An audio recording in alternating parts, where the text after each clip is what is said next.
So you've got three types of extinguishers on the premises. CO2 gas, that's a foam, and this is a water. The CO2 gas is can use on any type of fire, but isn't brilliant on all types of fire. This is CO2. So you can use it on wood, paper, textiles, what we call Class A fires, Class B, flammable liquids, and your electrical type fires. And it won't do any damage to any sort of environment because it's a gas, it will just evaporate. But unlike a water extinguisher, where it fails or falls down, the water one smothers and suffocates a fire a bit like and the foam, a bit like a fire blanket. So once you cover it, hopefully what you've covered with water or foam won't burn. Well, the CO2, the gas will just evaporate. So if you don't put it all out, it could reignite itself. So there are issues, but they're only here as a means of escape. They're not meant for you to run in all gung-ho to tackle huge blazes. And I think the fire officer would probably suggest that you don't use them at all, just leave the building if the fire alarm does go off. But the CO2, I'll start with that one. Operation wise, sorry, a bit stiff. All your instructions are on the front. It tells you how to operate. You pull the pin so you can squeeze the trigger. This isn't a pull tie, it's just a safety tag to stop the pin falling out. Indicates to you or me that the extinguisher could have been tampered with or used. Back in the old days, some of the extinguishers, they were called primary sealed, and if the tag was missing and you tried to take the top off, you could find yourself with 6 or 7 kilos of powder blowing out the top. That isn't the case these days, but they're still out there. So pull the pin, squeeze the trigger, and to release the gas, you just give it a good squeeze. The horn on the CO2 should be nice and stiff like that. If it's all floppy, it probably means the seal inside has perished. And when you squeeze the trigger, it'll come out the head assembly as well. So this one's absolutely fine, but aim the horn, pull the pin, squeeze the trigger, and you always stand well back, 3-5 metres back. If there was a fire where the door is there, you could easily use a sweeping action, aim at the base of fire, and use this. With the CO2, it comes out with a real powerful punch.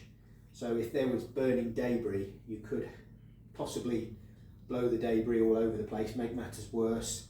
Squeeze the trigger, just use a sweeping action to stand well back. If you get too close, especially in a kitchen environment where there could be hot oil involved or something, it could actually blow hot oil out of a fat fryer or something, because and obviously cause injury to someone. So always stand well back if you're going to use this. This is fantastic in kitchen environments, electrical risks and so on. But it will put out wood, paper and textiles, such as your seating, anything like that. But you just stand well back, squeeze the trigger, and just make sure you follow the instructions on the front, which, as I said before, is basically pull the pin, aim the horn, squeeze the trigger. Put that back in there, exit the discharges. So dotted around, you've got a couple of these, but upstairs there's a water one, just in the corner over there there's a foam one. These are much the same. They're only really here for the general area, wood, paper, textiles, although the foam one can be used on flammable liquids if ever necessary in your kitchen and so on. But once again, all your instructions are on the front.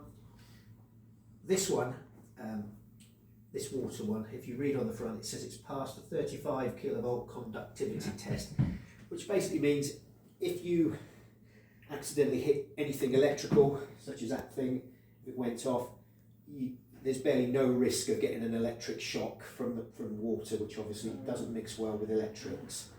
The foam one doesn't have that benefit. There's a chemical in there called aqueous film forming foam, and it reduces the risk of the current getting to you if you were stood in a pool of water or something in bare feet, which I don't think most people are, but it's a safety feature.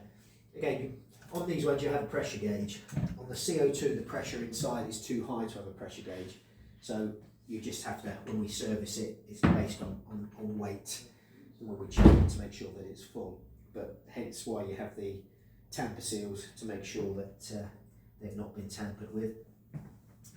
This one, if you were to check it, if you did daily checks and so on, just make sure that the the black tick is sat in the green.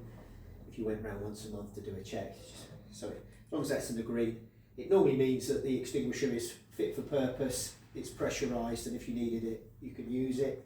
When we come and service it, we test the gauge. So today when I do the service, I'll test the gauge with a pressure tester to make sure that it is actually okay and hasn't seized or anything like that. But once again, all the instructions are on the front. Pull the pin, tamper seal breaks easily, and if you were to use it, you just take the hose, squeeze the trigger, and stand well back, and it sends out like a spray, not more of a jet, but a spray. Again, 3 to 5 metres, you can stand well back, and this will hit whatever you want to hit.